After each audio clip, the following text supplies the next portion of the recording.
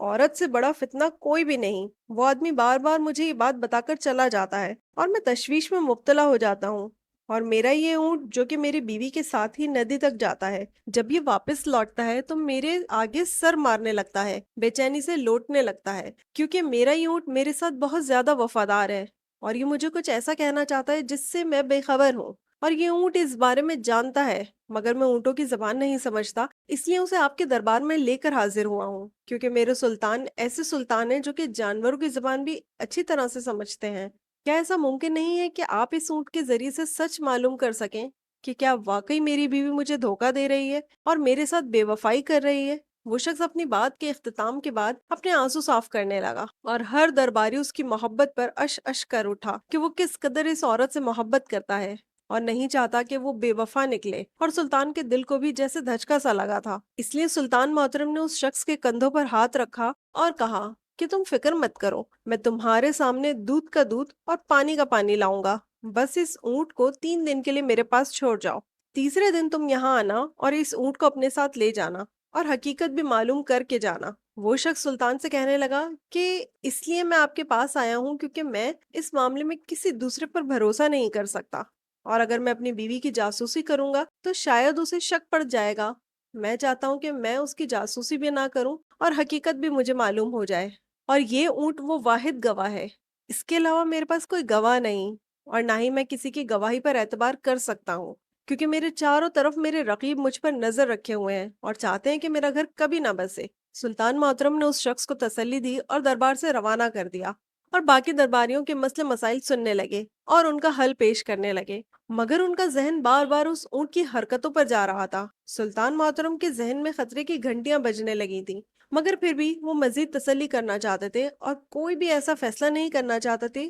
جو کہ شک و شبہ پر مبنی ہو، اس لیے وہ 3 دن کے لیے اس اونٹ کو ان دونوں اونٹوں کے ساتھ رکھنا چاہتے تھے۔ جب وہ دربار سے تخلیہ کر کے محل میں روانہ ہوئے تو ان کا ذہن بار بار اسی درباری کے سوال میں الجھ رہا تھا۔ بے شک عورت بہت بڑا فتنہ ہوتی ہے، یہ بات تو سلطان بھی جانتے تھے، مگر عورت جیسی وفا بھی کسی میں نہیں ہوتی۔ سلطان محترم نے اس اونٹ کو اپنے ان خاص اونٹوں کے ساتھ باندھ دیا اور ان کو دوسرے جانوروں سے بالکل الگ رکھا، کیونکہ وہ تینوں تو محل کے اندر لان میں باندھے گئے تھے، جہاں پر کنیزیں اور دوسرے ملازمین بھی ہوتے تھے جو کہ ان کی دیکھ بھال کرتے تھے، کیونکہ سلطان محترم نے ان تینوں کی خاص دیکھ بھال کا حکم جاری کیا تھا۔ بالآخر تیسری رات بھی جب کسی انہونی کا احساس نہ ہوا تو ایک دم سے بادل زور سے گرجے اور تیز بارش آنے لگی، طوفانی تھی کہ وہ اونٹ محل کے باہر بالکل بھیگ چکے تھے۔ اچانک ایک کنیز اور ایک ملازم باہر کی طرف بھاگتے ہوئے آئے اور ان اونٹوں کو کھول کر اندر لے جانے لگے۔ سلطان محترم اپنے کمرے کی کھڑکی سے یہ ساری صورتحال دیکھ رہے تھے۔ کنیز کے کپڑے مکمل طور پر بھیگ چکے تھے اور اس کے جسم سے چپک رہے تھے۔ اتنے میں وہ ملازم کنیز کے بالکل قریب آیا اور اس کے گرد اپنی سیاہ چادر ڈال دی تاکہ اس کے جسم کو ڈھانپا جا سکے، مگر وہ ملازم جیسے ہی اس کے قریب آیا، اس تیسرے اونٹ نے واویلا مچانا شروع کر دیا تھا۔ وہ اپنا منہ بالکل اونچا کر کے ایسی آواز نکالنے لگتا تھا جس میں بے پناہ تشویش ہوتی تھی۔ اس اونٹ کی دیکھا دیکھی دوسرے اونٹ بھی ایسے ہی کرنے لگے، کیونکہ انہوں نے دو انسانوں کو ایک دوسرے کے ساتھ دیکھ لیا تھا اور ان کی نظر میں یہ غلط کام تھا، حالانکہ وہ ملازم صرف کنیز پر چادر ڈال رہا تھا، اس کا ارادہ کچھ غلط نہیں تھا، مگر وہ اونٹ ان دونوں کو قریب دیکھ کر ہی واویلا کرنے لگے تھے، اور سلطان محترم کھڑکی سے یہ سارا منظر دیکھ رہے تھے اور اس شخص کی بات پر یقین آ گیا۔ یقیناً جب وہ بیوی ندی کے اندر ہوتی ہوگی